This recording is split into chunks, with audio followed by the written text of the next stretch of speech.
So I don't know. I mean, okay, and I also go back. The only other, there are two women who are not objectified, and one of them is the tarot card reading. The other is the pastor's. Yes. His aunt, Brody's aunt. So I guess there you go. You didn't think of her. I don't. Was she ever in the movie not as possessed? Yeah, I don't think she had any speaking lines. I enjoyed the scene where he kills his cousin. Just because, like, his cousin comes in, his cousin comes in not possessed, and then he just kills him. He's like, he cuts his head off with a chainsaw. Yeah, then you could tell he was like, no. Ooh, and the scene where they rip his earring out. Oh yeah, yeah, that's gross. By the way, I think as a podcast listener, one of my least favorite phrases is spoiler alert. It's up there with like selfie, but. Do you guys imagine people that listen to this show watch the films before, after, or not at all? I don't imagine anyone listens to this show. Yeah, that's assuming a lot. Yeah. Right. But I know 3 people. Let me rephrase that. Do you guys assume that Molly watches the films, doesn't watch them, or not Molly? This question's obviously for them, right? Because I don't have to assume I know whether she watched them or not. All right, let's rephrase it. Does Molly watch the films after the podcast? No. Does anyone watch assuming anyone watches the show, do you think they'd watch it before as like this is a companion for them to reflect? In that case, I don't feel pressure to like recap everything, or is it like a, because we basically spoil the films the whole time. I would imagine if it was me, if I saw what movie it was, I would analyze, like, do I want to watch this movie or do I not? And either way, if I wanted to watch it, then I wouldn't listen to the podcast and, until after. Mm-hmm. And then, but if I didn't want to watch it, I would just listen to it in lieu of watching. Right. Does that make sense? Because, yeah. Yeah. All right. Yeah. I won't talk about other podcasts, our competitors. Right. But other podcasts that analyze movies, sometimes I would hope that I know that it's going to be spoiled. Right. Does anyone else dislike spoiler alert? As a phrase? Yeah. I guess. I don't know. I appreciate it when articles about movies use it. It depends on how recent the movie is, I guess, or whatever they're talking about. Like, I don't watch Star Wars, but I feel like people threw that term around a lot when it just came out or before it came out. Yeah. John just read all the spoils, right? I did. This is what happened. He took his own life on that one. I did. Well, people kept not threatening, but I did have some people I work with say, like, if you don't be nice to me, I'm going to spoil it. I work with children, by the way. John used to work at office. Yeah. So I did have like some kids say they were going to spoil it for me, and I was really pissed off and angry. And then people kept like, "Oh, I want to tell you, but I can't tell you." And so I realized it was going to be spoiled, so I just went online and read it. I did it myself, rather than have someone do it for me. Respectable. Yeah, I guess taking life in your own hands. One thing I wanted to ask, going back to Deathgasm, did you want to talk more about the spoilers? No, I'm done. That was our pop culture phrase segment. Go ahead. Did it bother you guys that it was clearly, I don't want to use the term like ripping off, but what's a nicer term for that? Borrowing from Edgar Wright films. Like Shaun of the Dead, Hot Fuzz, like all the really fast editing, the comedic timing, the like illustrative things. I just seemed that all I could think of was like Scott Pilgrim and I thought a lot of Shaun of the Dead. I think the whole time I kind of just assumed, oh, this is what they're doing. It didn't really bother me. No. I thought of Scott Pilgrim once too. I didn't see that. When they're playing the music and there's like words illustrated coming out, that was very Scott Pilgrim. Super Scott Pilgrim.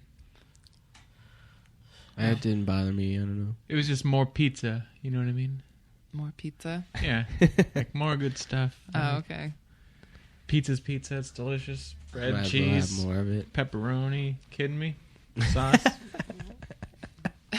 Remember when you were a kid, you though, and just you tried hungry? to make pizza on a tortilla and it was never the same? Ew. Remember when we were kids and you made an A1 sandwich in a microwave and you ate it? That's disgusting. I loved the taste of A1 as a child. I think just to interrupt the A1 conversation, A1 sponsoring. one of my favorite scenes from Deathgasm was when they film their music video. Yes, Like- that was my favorite. Like that, I could just watch that by itself With the over and ghost over paint? again. Yeah, so Well, they're three all of in them have corpse ghost paint. paint. 3 of them have corpse paint. I'm going to keep saying ghost paint. 3 of them have corpse Undermine paint. the And the other one credibility.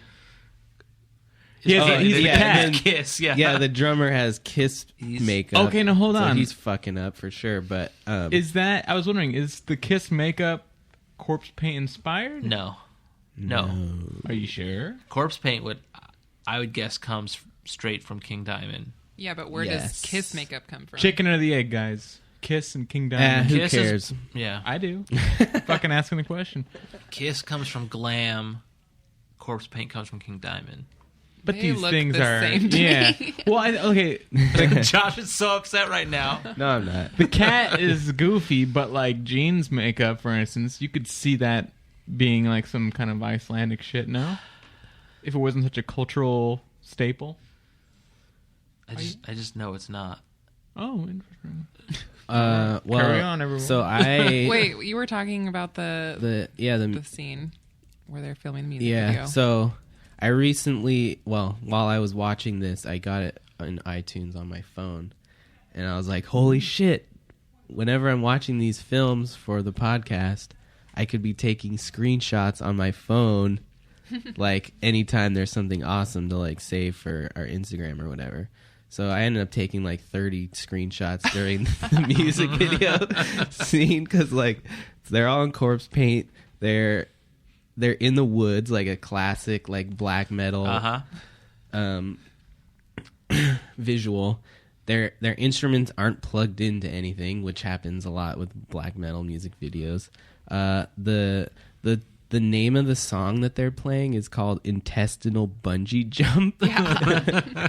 And then it says copyright Crowbar Abortion Records underneath there. Oh my God. But I love the keyboard player. He still has like his nerdy hat and glasses on, but like with corpse paint underneath all of that. And they're just swinging around swords and wearing bullet belts and spiked gauntlets, and it's just fucking awesome. The makeup of the band feels very real to me. The fact that there's 2 kids who are just sold out to metal, and then 2 just nerds who they need a keyboard player and a drummer, so they bring along these kids. So there was a time in the 90s when like ska and punk merged, and all the bands were like punks playing guitar and bass and drums, and then band kids in the horn section, and the band kids all of a sudden were like the most popular kids in school because everyone needed a horn section. So that was like kind of a shining light to me. I thought that made a lot of sense. Yeah. Well, I will say, guys, doing some investigating over here, I will just say, Kiss's first album, Destroyer. Wait, no. Alive? Wait, no. Kiss's first album is self-titled. Well, anyway, they have the earliest album I see here right away is from '75, where King Diamond's first album was '86. You have to look at Merciful Fate. That's his first band. Yeah. Okay, I'll be back with more updates.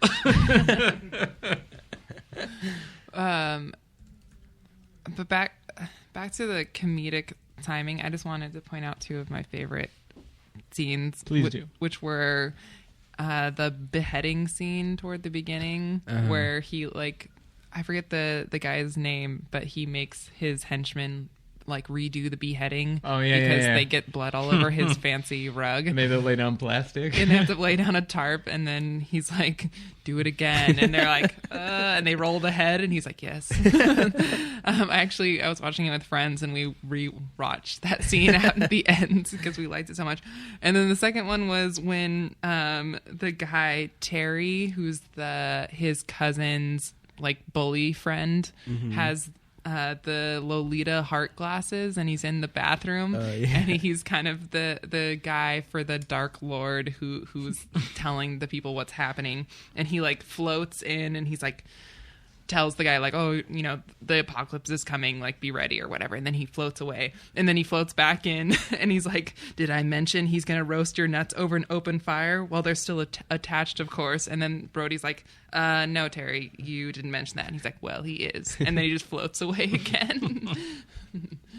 I think that stuff was what got me through. And the reason I said, you know, I wish there was more of it is because, I mean, it didn't stop once the blood started coming, but I think there was less of it. Uh-huh. So I missed it. Even though they were great lines, still. Have any of you guys seen, I think it's Todd in the Book of Pure Evil? No? It was a TV show. Wait, the show's called Todd in the Book of Pure Evil? Yeah. It was on Netflix for a while, which is how I watched it. I think they took it back down. But it was a show from Canada that was a lot like this film.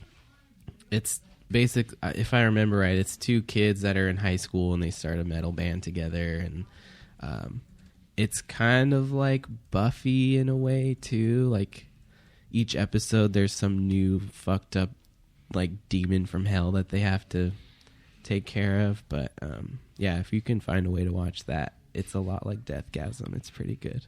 I think I remember coming into the living room and seeing you watch it a couple times. Was anybody relieved that there was not an actual Deathgasm in the film, but it was just the name of the band? What would that Deathgasm be? Well, an orgasm you have so hard that you die. Well, let's. Oh, I thought it would be like an orgasm you have as you die. Like someone's killing you. It's an orgasm that kills you. I like how you're very certain. You're like, I looked it up. Right.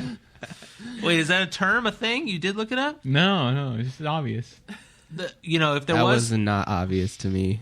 If there was going to be a Deathgasm in the movie, it would have come from the religious parents have a box of gnarly sex toys. Well, all religious people do that. Yeah, it's true.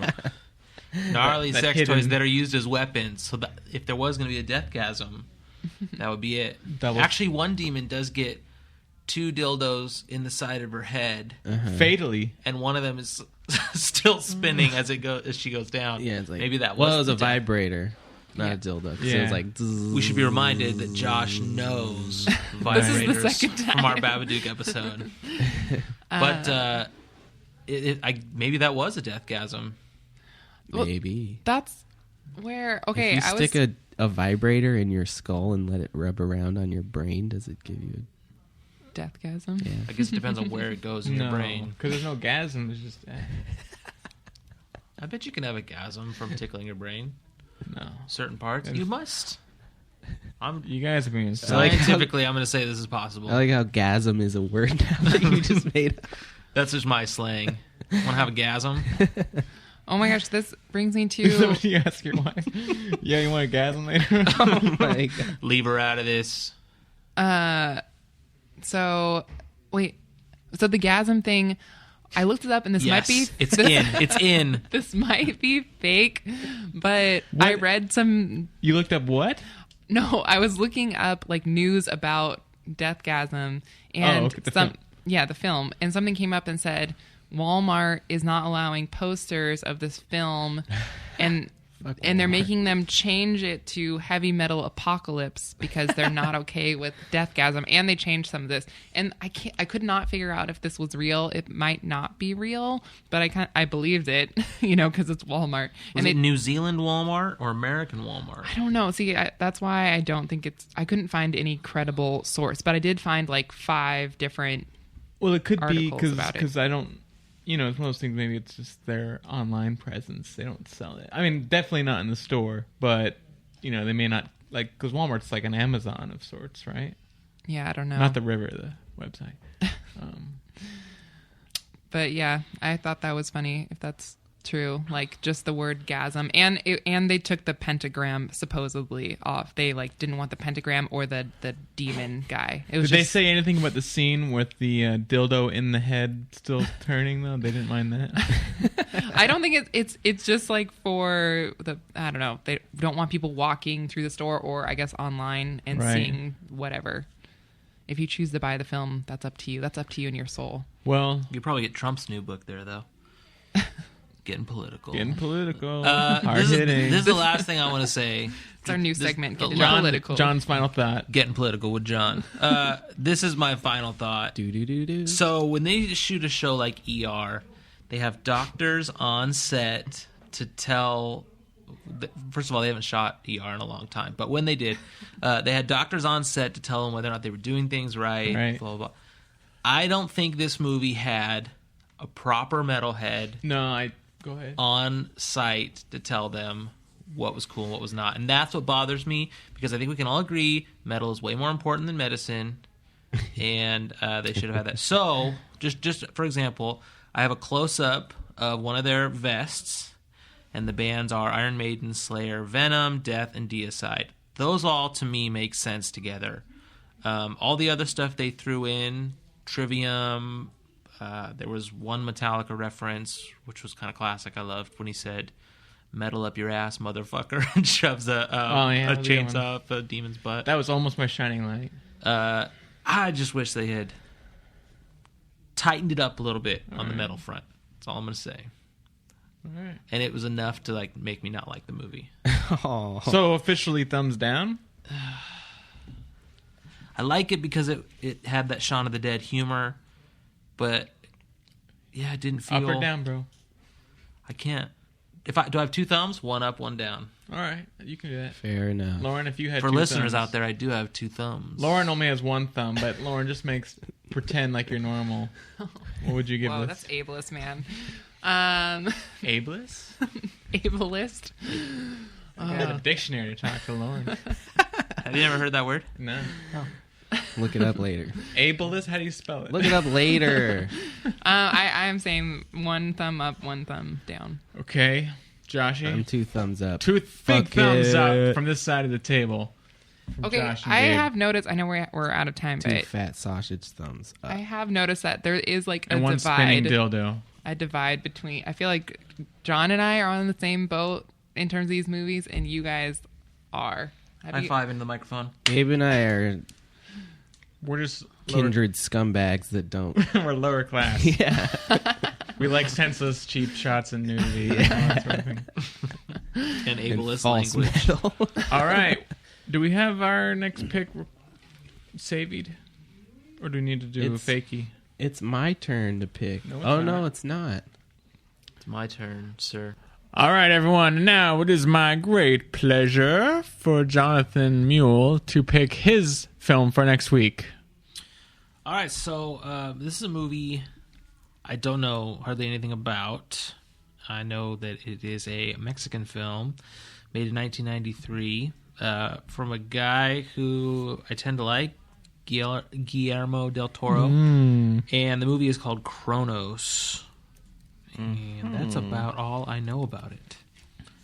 I know it's part of the Criterion Collection, so it's sort of widely respected and praised. And that's about it. Cool.